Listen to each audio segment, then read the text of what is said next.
Well, Mr. Austin, you were telling me you were born in 1939. Why don't you talk a little bit about what it was like to grow up in this area, and maybe talk about exactly where it was that you were growing up during the 40s and Yeah, into the 50s. I was born as 8 of us, brothers and sisters, born in the same house. Well, the last one was born in Merida Hospital, and we lived there, I don't know, 20 years maybe before we moved. But and and turn that thing off. Sorry about Well, that. that's all right. We And- got over at the beginning. Okay, You want to start over? Yes, Okay. that'd be okay. Okay, well, let's start over then. Mr. Austin, I know you were born in 1939. Why don't you talk about the community that you grew up in and what it was like growing up in this area? Well, I think it's one of the best times in the world to grow up. We, of course, there's so many of us, we didn't have a whole lot, but, at one time when we sat down to eat, there's 10 of us around the table, counting my mother and daddy. But us being close together, we owned a good many acreage there, and we'd leave in the mornings in the summertime, and we'd be off to the swimming hole in the creek or off in the woods playing and come home lean. Noontime to eat. There never was any problems with anybody, being hurt or attacked. No fear of walking the roads, and we'd walk to church. It's about a mile to church. If my mother and daddy didn't go, we'd all walk. We'd string out down the road, And Now, what road was this? this is Mars Hill Church Road, Okay. not close to the cemetery. And it's changed a lot now, and a lot more houses. But it was, you knew all your neighbors. And I remember we had a big peach and apple orchard and big gardens, of course, with that many kids. And if we'd, pick 2 or 3 bushel of peas or something, the neighbors would just come in and help shell them and help get them up. And we'd do the same for them, And it was just really in that area, just like one big family. And I know when we got our first telephone, my daddy was a builder, and he had to have the telephone, so he helped put up the telephone wires and to get them all in there, so he'd have a phone for his business. And the neighbors would come around that didn't have a phone. We had, not many of them did. We were on an 8-party line, and that was very busy. And Eight parties? 8-party line. And when, you could hear other people's rings, and somebody wanted to know what you was talking about, they'd just pick up the phone, So I know when my oldest brother came in from World War II, we knew he was coming, and he was going to call when he got to, I think it was San Francisco. And when he called, everybody knew the ring. I think everybody on the line picked up wanting to know how he was doing, and he was there, South Pacific, 3.5 years. And but it was great. We'd stand out. We was in view of the cemetery, Mars Hill Cemetery, and they'd have those military funerals. I think more back then, and we'd all stand in the yard and listen to them play the bugles. World War II, there would have been a lot. Yeah, And I know there's a cousin of mine that's buried there. He was killed in France in World War II. And the grave right beside him was another soldier killed in France in World War I. No relations, they just happened to be buried together. And they've got some graves far back as Revolutionary War. And but anyway, it was just, we just walk anywhere, and walk home from school after we got a little bit bigger if we missed the bus, and everybody knew, Like I said, that's the main thing. Where'd you go to school? I went Ackworth School from the 1st grade to the 12th, the whole time, and I reckon all my brothers and sisters at one time went there. Like I said, because from the oldest sister to she's probably 20 years older than me, she went there, and somebody figured up to 37 something years that my mother had children in that school, and thought they ought to named it after we had so many of us there. Sometimes, it'd be 4 or 5 of us was close enough we would all be there, and get in trouble, then you'd beg all the other 2 not to tell on you, Then I have a twin sister, so we was always in the same grades. But anyway, we was all real close. Been a large family, I think, and I don't think we missed anything. So, So how did you get to school? well, we rode a bus, and I remember the bus we rode at one time come by our house at Mars Hill Church Road, and went all the way down Stylesboro to Kennesaw. One bus picking up all those people, because there wasn't any Sprayberry then, so the only other school was closest county school, I guess, was Campbell, or Smyrna, maybe, before Campbell. And Marietta, of course, it was a city school. And sometimes we'd get left and have to walk home, but that was a long ride. It'd take an hour just about to make that round, And, of course, after we got to playing ball, before we got a car, we had to walk home. And I played football, and I didn't like basketball enough to walk home after practice. And baseball, two of my brothers played baseball. We just had one glove and couldn't afford another. And so when it got my time, I didn't have a glove. So, So no baseball. No baseball. So. Now, was the Aqua School part of the county system at that time? Yes, it was. And that's why you could live way out at Mars Hill Church Road and Yeah. still go to the school? Right. So, Yeah.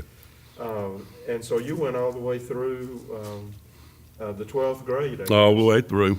at Aqua School? Right. Okay. And you say you played football. Why don't you talk about Coach Matthews a little bit? Coach Matthews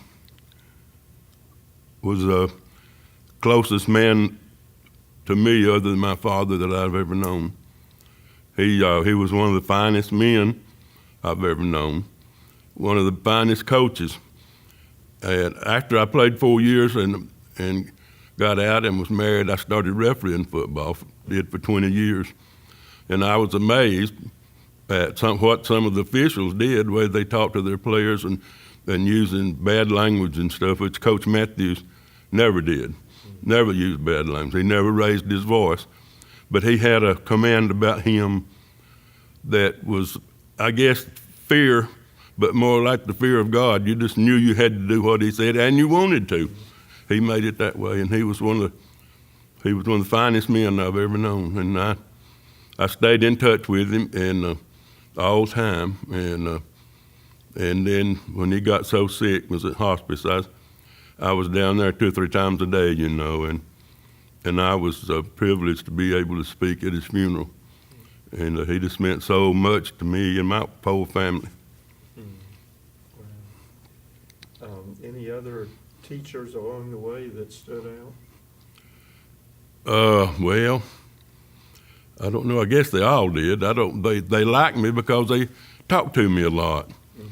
That wasn't too good, I don't guess. But I was more interested in having fun and playing football and talking with the girls, than I was in studies. But I finally did get out.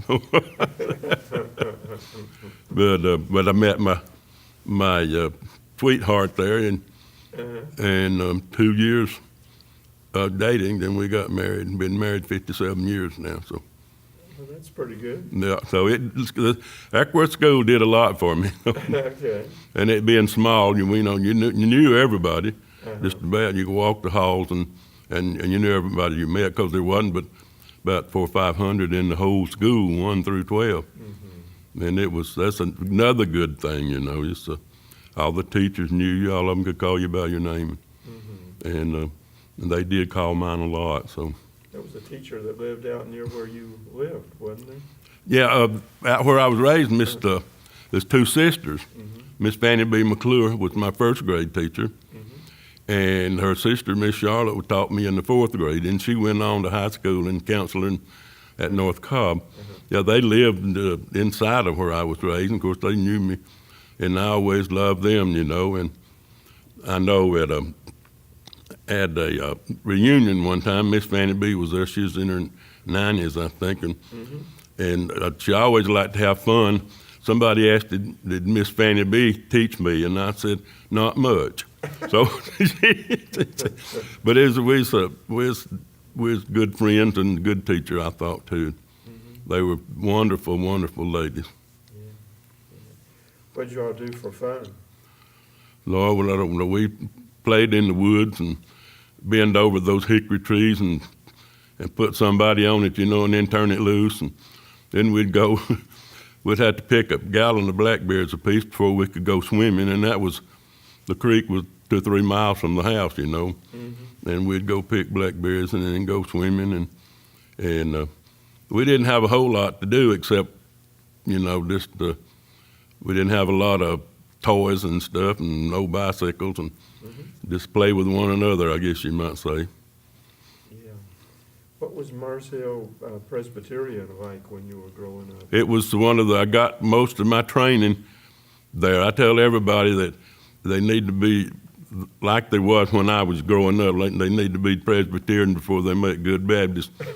But they did a lot of, it was real conservative preaching and a lot of good singing. I learned to sing there, learned to read a little bit of music and sing, and my whole family was singing, we had quartets and trios and solos and different ones, and my mother and daddy was big singers. My mother played the piano there, I think it was 30-something years, and maybe longer, I'm not sure. And my daddy was a big singer, and he'd teach us whatever we wanted. He could sing all 4 parts, and he'd say, "You want to learn to sing bass?" And I had a kind of low voice. I said, "Yeah." He said, "Well, sit beside me in the choir." And that's how I learned. And that's the way they were, It wasn't, they didn't send us off somewhere. They was always there teaching us.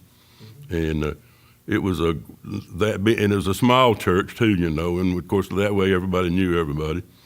And it was real good. Back then, the preachers always went home with somebody to eat, and my mother, I think, thought she had to feed them about every other Sunday with all the others she had to feed. And they'd come in, and I know I've seen preachers come in and lift the tablecloth, see what's under there to eat, And we were always real close and tried to be.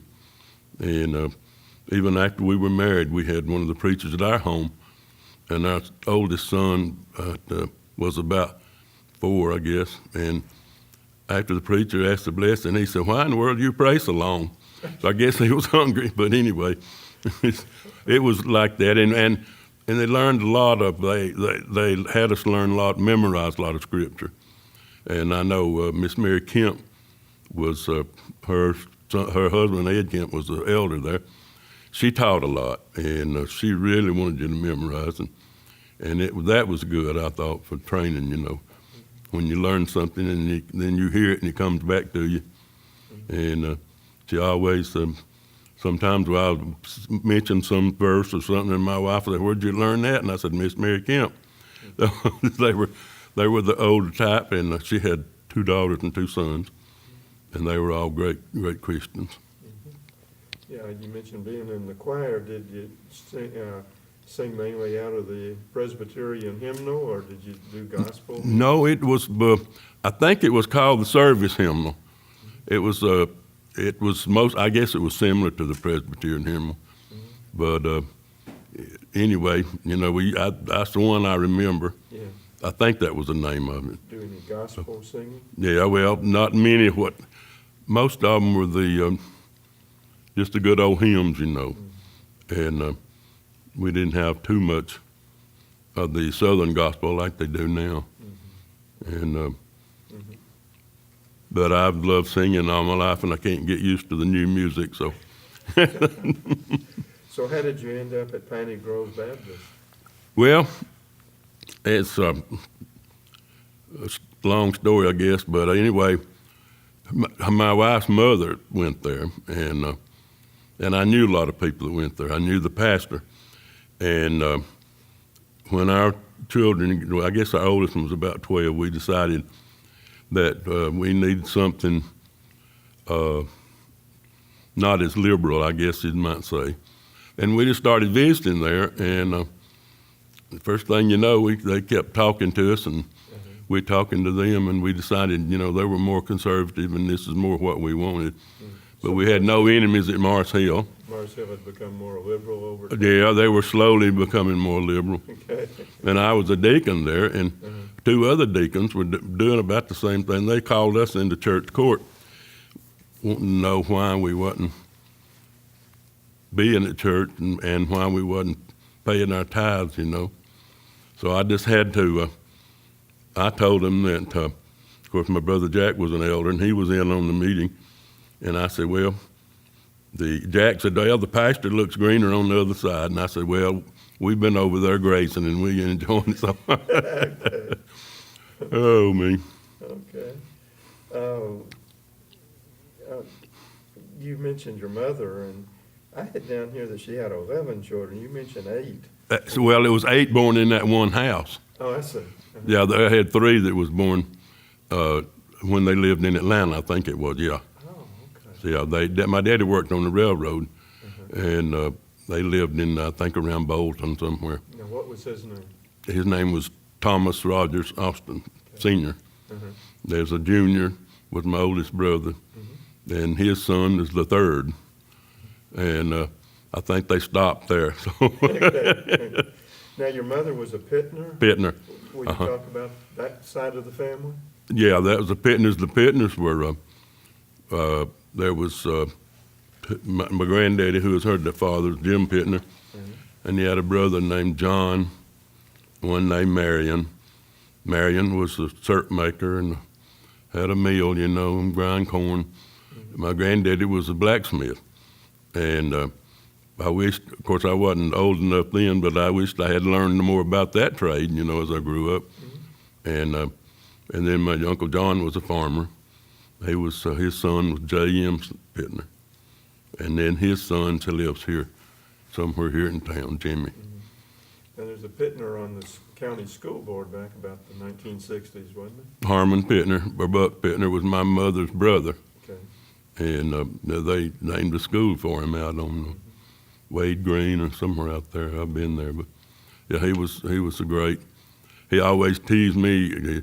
We was kind of buddies, and of course I was just a boy, and he knew I was a knife collector, but he said, "You don't have a knife with your name on it." I said, "No."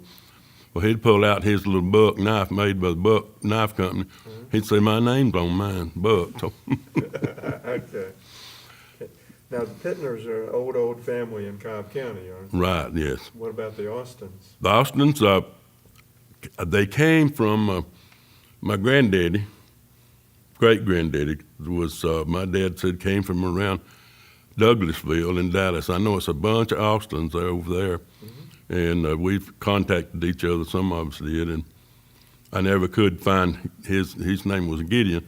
I tried to find his grave, and I couldn't even find the cemetery and I thought, well, if I could just see some old man sitting on the front porch, he might could tell me.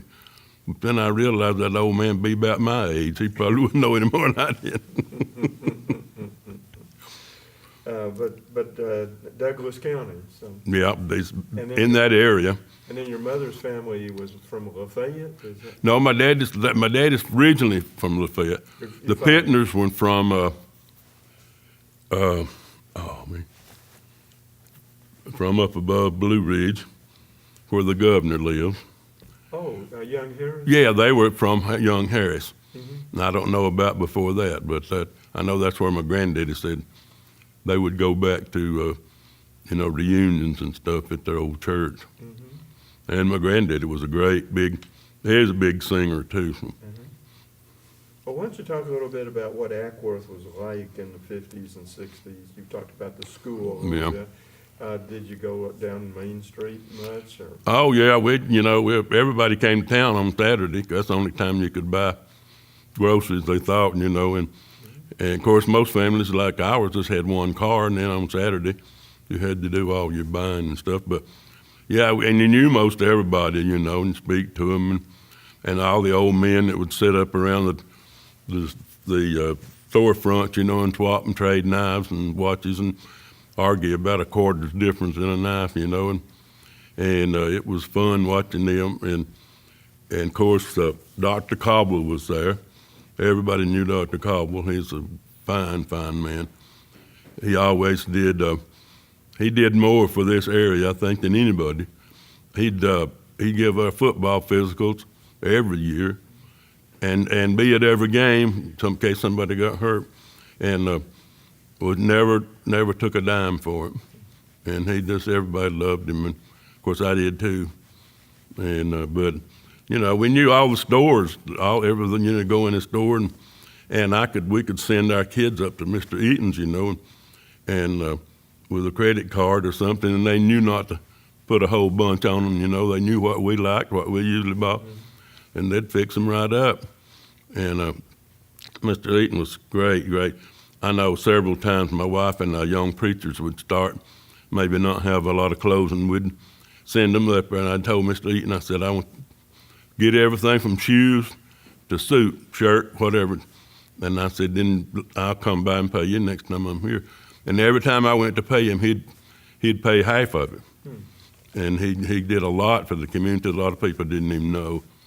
And it's just, of course now you don't hardly know anybody there, but you could go through town just about and see the cars. Oh, that's Mr. So-and-so's car. I guess they're in town. But it was a wonderful place to grow up, and a good town. And they had one policeman at night and one in the daytime. We'd go up there after we got to be teenagers, and I remember one time on 4th of July we had a firecracker battle. I'm talking about right in town with flips and shooting, all this stuff, and he'd stand out there and watch us say, "Go, you boys, be careful now." It wasn't any. And then when we got some new policemen, the brothers came in. When we had finally got cars, well, you couldn't. The school didn't have a parking lot. You had to just park on the street. When those new guys come in, all of us that was parked there got tickets. Parking on the sidewalk or too close. So I said, I was captain of the football team. I said, well, let me see what I can do. So I went up to Mr. Aubrey Chandler's barbershop. Everybody knew him and Steve and Oscar. And he said, give me that thing. He was the mayor. He said, I'll take care of that. I said, y'all park. You got to park somewhere. So we didn't have any more problems with that. So, and we just do. I don't know. They don't know how to enjoy life now. Maybe have a foot race from Ackworth Post Office to the Kennesaw Post Office. I never was that anxious to run. Well, that's a good run. It is a good run, and 4 or 5 of the people that thought they were athletes, they run it. But they had one guy named Paul Robinson. I don't reckon he played a sport of any kind. He run on that asphalt barefooted. And he'd get tired, he'd turn around and run backwards. He stayed well ahead. Then when he got down to Dead Man's Curve, he turned it on, run full speed to the post office. So I don't know how much he won, but of course there's always money involved, but not me. So I've heard of Dead Man's Curve before. Where was it? That's right as you go into Kennesaw. It's a real sharp curve. And I reckon somebody must have got killed on it. Going too fast. Yeah, the same way some of these young guys, a Crow was the policeman then, and he was older, and they'd aggravate him, and they'd come through town, I think in a new 55 Chevrolet with a fax. And when he got after him, and he should have known better, but went around the curve up at the lake, and that's why they call it Crow's Curve. He got killed there. He couldn't control his car. But the boys just mean, just get him to just do things like that. So. Well, Ackworth Beach was developing when you were a teenager. Yeah, Did that was you ever go to the beach? Oh yeah, every chance I got. We'd go swimming and lay out and get blistered, and then the dance part. Everybody went up there every night, and just about on the weekends. Playing that jukebox music. And dancing. I never did get big in my dancing. I guess I was just watching, trying to learn something. I guess. But it was, you could see everybody. This was in the beach house? Mm-hmm. Dancing? Yeah, back in the big area, Had seats, bench seats all the way around. And it'd be full, and people's home would be dancing. Then they had the eating part, And Coach Matthews had that 2 or 3 summers, And I think Bill Casey had it one year. But it was a fun place growing up. Well, what about work? After you got through school, I understand you were in production management. Yeah, it's Was it? different places. We started out down here. They had a big feed mill down here below town that it was actually a bulk station that we could store several carloads, and we had box cars for the bag stuff. And the chicken business went out, and then I did too. And I got into different companies. Production, one of them was making aerosol products, WD-40 and spray and wash and all that. And then they sold, and every time a company sells, they bring in the management they want. And then I had to move on to another one. But I retired at a place called ContraPac. We were packaging, contract packaging for swimming pool products, mostly the powdered chlorine. The company that makes it up in Tennessee, where all the fog is on 75, they made it there and they brought it to us. It's around Charleston. Yeah, something there, and Cleveland and back in there. They'd bring it to us and we packaged it. We was the largest that type packaging company in the coal country. And I stayed there till I retired. So it was family owned, and they treated everybody well, and so it was a nice place. It was strong with chlorine. Yes, sir. Why don't you, maybe as kind of a way to wind things up, talk about how Acworth has changed over your lifetime? Well, it's tremendously. I can come to town. Of course, now we live out about 6 miles, and we don't come to town as often as we did because we can go the mall, and a lot of places is closed, and the Avenue, and shop there. It's changed so much. Women are not so, but I remember my mother going to the grocery store here, Haynes's Grocery, and she'd go back in the back to where we bought our feed for chickens and horses and cows, and pick out the material she wanted to make a dress out of. Sometimes she'd have to hunt for the second time, and they didn't have the refrigeration. I guess they had, if you bought a chicken, it's alive, but you go back and pick out your own chicken. But we mostly raised ours. But that's one of the big differences. That time, I know Harrison's had the first supermarket, and up on the corner where the old hotel was.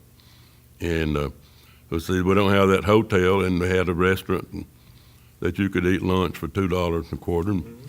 And it's changed. Got a world famous restaurant, and where the red light used to be. But it's just so different, it's not like the same places. Like everything else, it's getting more modern, and no movie, we used to go to the movies, and Jack would take me to the movies, and he'd have a date, and then when the movie's over, I had to walk home 10, 11 o'clock, 3, 4, 5 miles, But that's just, enjoyment. He make you walk home? Yeah. Well, he was off with the girls, and I wasn't old enough then, so. I guess it says something that nobody was worried about a kid walking 4 or 5 miles. Lord, country roads. And No, I've seen my sisters, and everybody, they'd go different places and walk, and of course the boys did too. And it wasn't we didn't have a lock on the door. My daddy was a builder, but there wasn't any locks on the door. We'd had to have too many keys, I guess.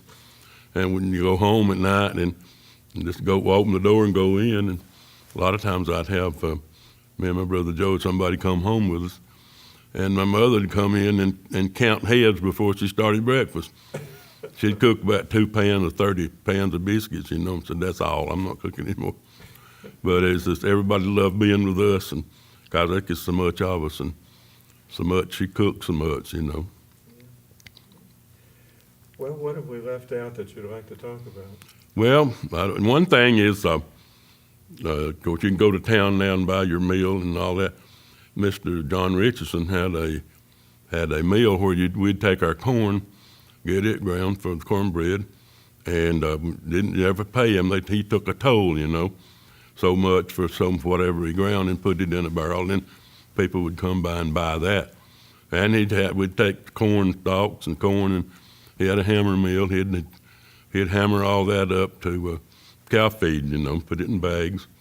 And you just don't see too many things like that, you know.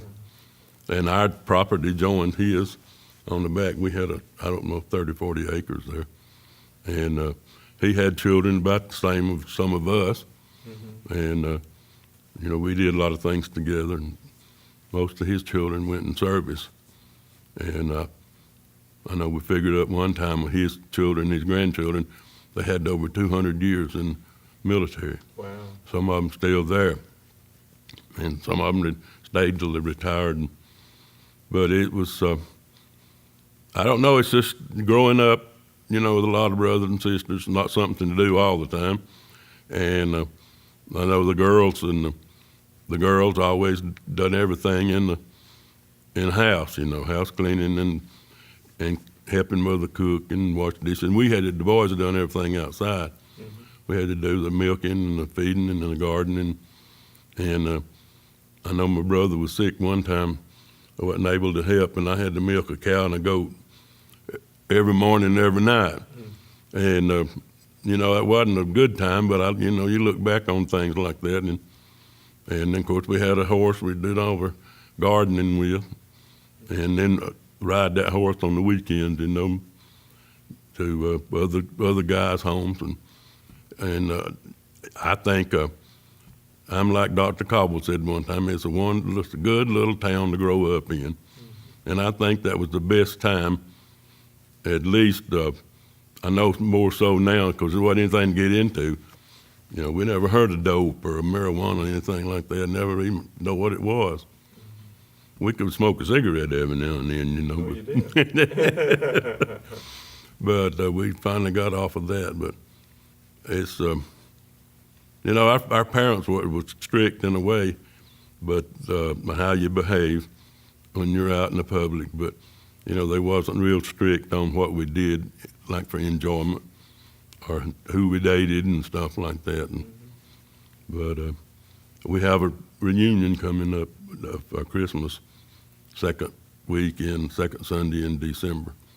Sometimes it's 50, sometimes it's 100, so we just don't know.